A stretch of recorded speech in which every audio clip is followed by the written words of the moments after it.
Hello everyone, my name is Sherry. Welcome to djsundry.blogspot.com. If you are visiting from the Getting Cricky with Kay Andrew design blog, thanks for coming. I hope that you will enjoy this video. I would like to thank Crystal for asking me to do this tutorial on this journal. It's been a lot of fun, and I just wanted to thank her for the opportunity to do it. And also I would like to thank Debbie for coordinating everything and making sure everything was done correctly for the blog. So today we're going to make a journal. I've made a few journals over the last several months, and the idea for this journal was something I actually found on YouTube by watching Yoli Bean. So if that's where I originally found the idea, and then I've just played with it and developed what I wanted to do, made a few changes to her idea, and just done it the way I want to do it. This particular journal is a journal that I've actually been planning for several months to do. I've spent quite a while looking for just the products that I wanted. This is a journal for a friend who is a seamstress. So the main theme of this journal, as far as the papers and things go, will be things related to sewing, but there'll also be flowers and butterflies and birds and different things. There's a few things that you need to make this journal. The first thing that you're going to need is a composition book. Now, these composition books are just the plain composition books like what you used in school as a kid. You can pick them up at the dollar store, you can pick them up at back to school supplies, or they're pretty much available any time of the year at Walmart and other different stores where you buy office supplies. This is just one I picked up at Walmart before school started. So you're going to want to get a composition book. And I talk about later, I'll talk to you about measuring and choosing your paper sizes and those kind of things. The other thing that I'm going to use is From My Kitchen cartridge. Now, I know that has nothing to do with sewing, and the only thing that I'm using it for is I'm going to be using it to make tabs. I don't even plan to put the tabs in the book because I don't want to divide the book. I want my friend to be able to do that, but I will use the tabs, and then I'll just put them in a packet so that she can place them if and where she wants to place them. I also collected these two items from Tim Holtz.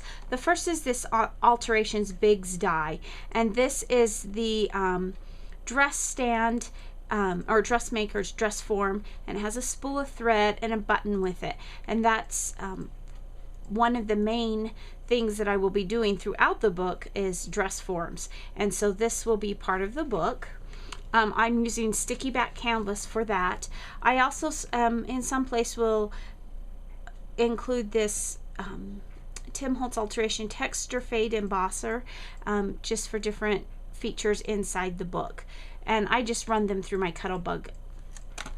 Also, we'll be using several different stamps because the theme is sewing. I found this Tim Holtz haberdashery set of rubber stamps, and I will be using them throughout the book. It has just different stamps related to sewing.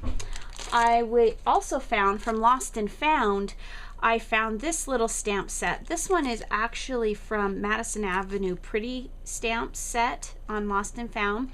I also have one on order, but I couldn't wait any longer for it to come from, I believe it's either the Princess set or the Blush set. I'm not sure which one they call it, but it's a slightly different dress form and has different things on it.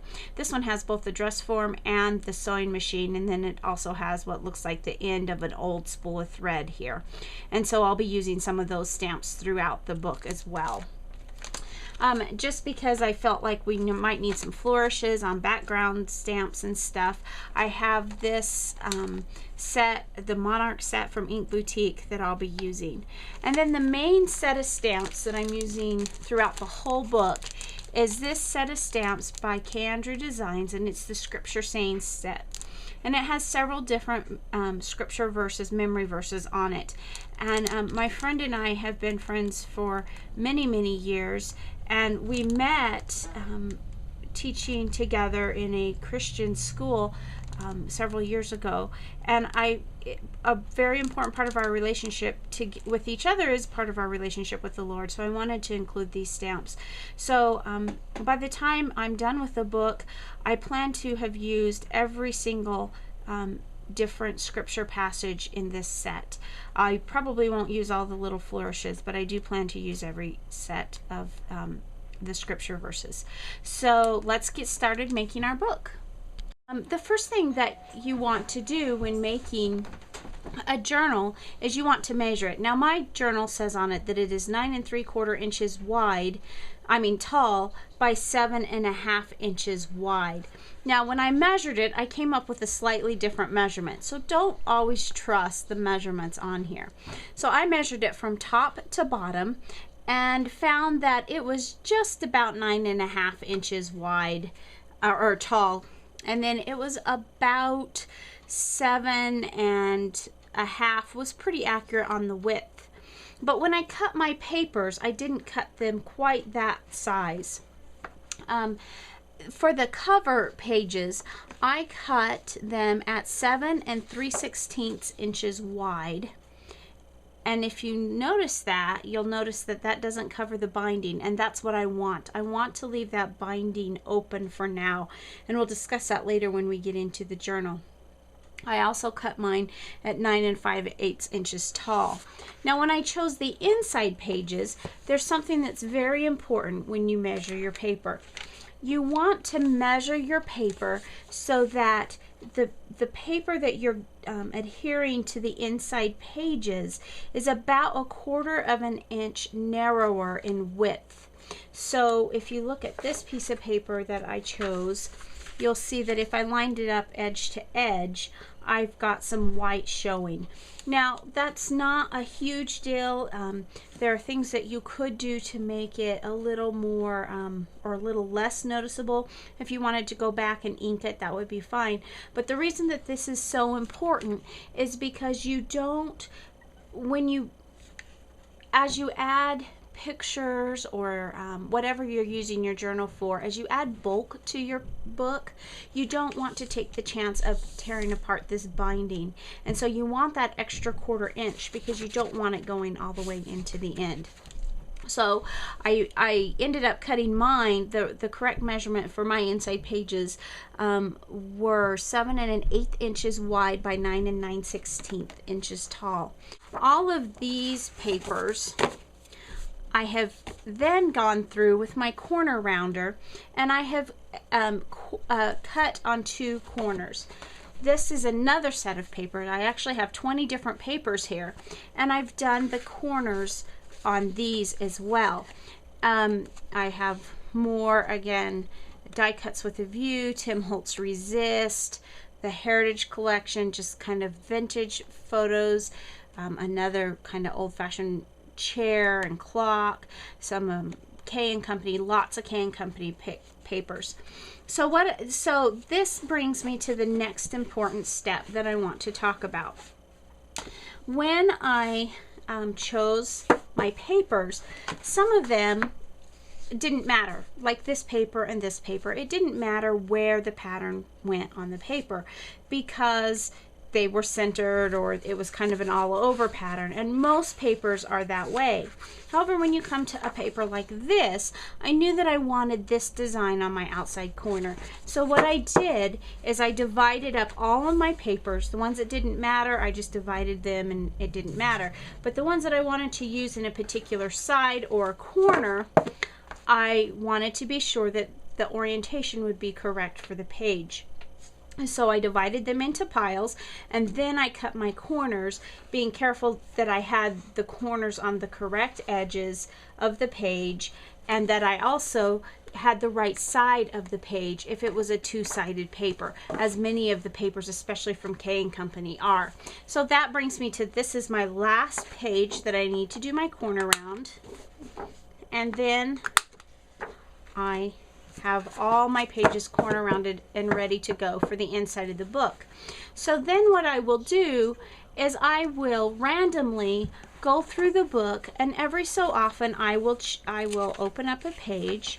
I know that I have 10 sets of pages here, so I roughly want to estimate that about divide the books into tenths. Now I'm not going to go through and count them, although you could, and I have on other ones, but I'm just going to roughly go through and come up with tenths. So I'm back with the pages of the inside of the journal, and I just have one more to attach, and I just wanted to run through that with you. I like to take my adhesive. I prefer the ATG adhesive for this, and I go all the way around the outside of the page.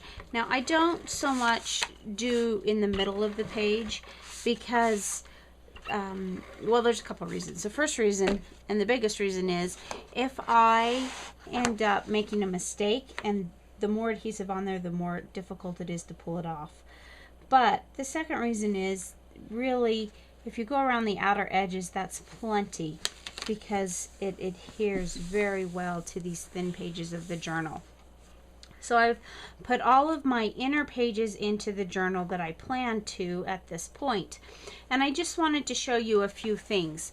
I was able to use the scripture saying stamps from Kandrew Designs, and I was able to use every single scripture in there. And I just wanted to show you a few things about how well they blend in. I don't know how well you can see it on the camera, but I chose inks to go with the stamps where it would kind of look as if it was part of the page originally, as in this one up here in the corner. Different ones I put in different places, and I did different techniques on the different pages.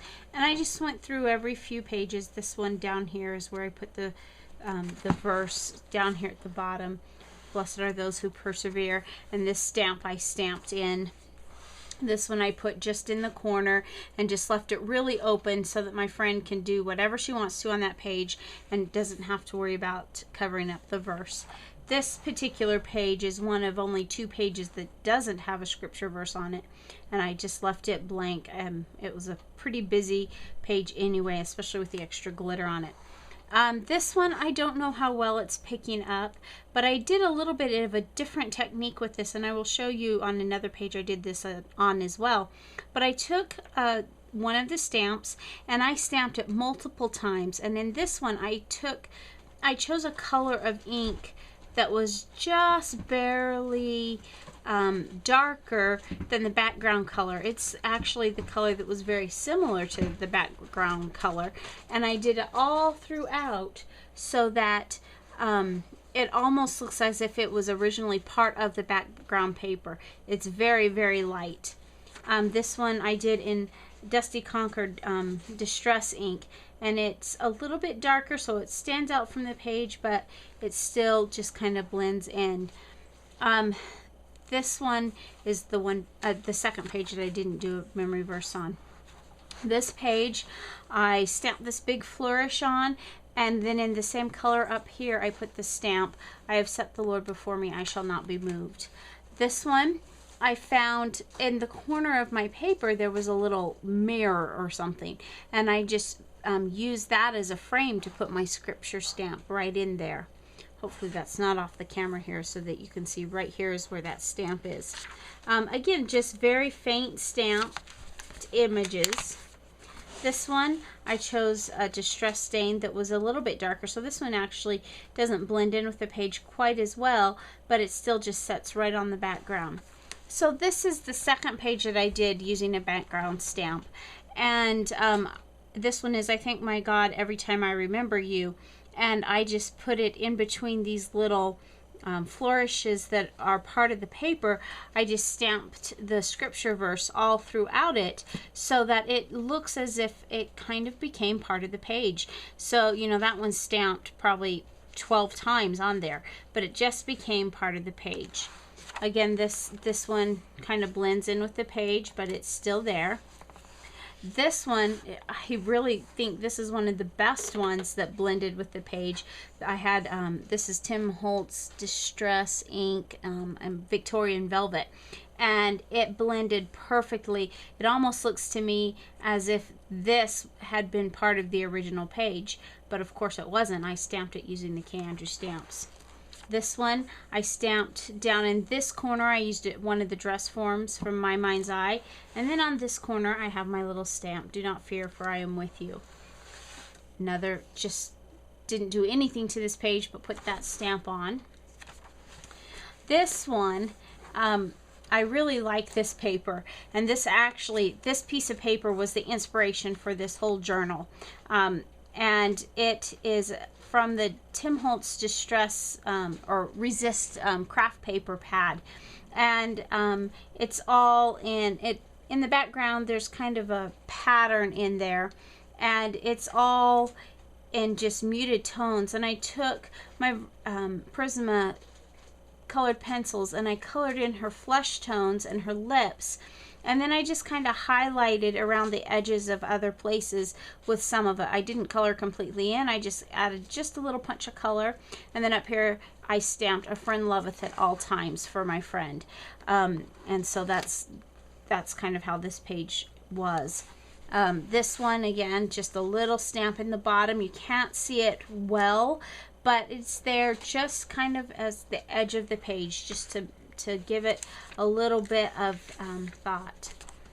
This one, and I really wanted to show you, I really like the way this one turned out, and I don't know how well the camera picks it up, but I used one of the Ink Boutique from the Monarch set flourishes to put in the corner, and I just wanted to show you how well the scripture set, I just put it right next to it, and it almost looks as if it was one image, or maybe even the colors match well enough, it almost looks like it could be a very busy addition to this page that was already there. And I just like the way it just blends in, the two stamps together make one big stamp and just make it look really nice. And it says, "For the joy of the Lord is your strength." And then this is the last page that I did on the inside, and I just stamped right down here. This paper came like this, and I cut it so that the flower would kind of be the focal point. And then down here in the corner, using Wild Honey Distress ink, I stamped in everything, give thanks, and then I just inked around the edges. So just several different ways to use stamps in your pages, trying to make them just kind of blend in, but yet putting the message that you want on your pages or your cards, or however you want to use them. So when we come back next time, we'll work on the cover, and we'll be on our way to getting this journal complete.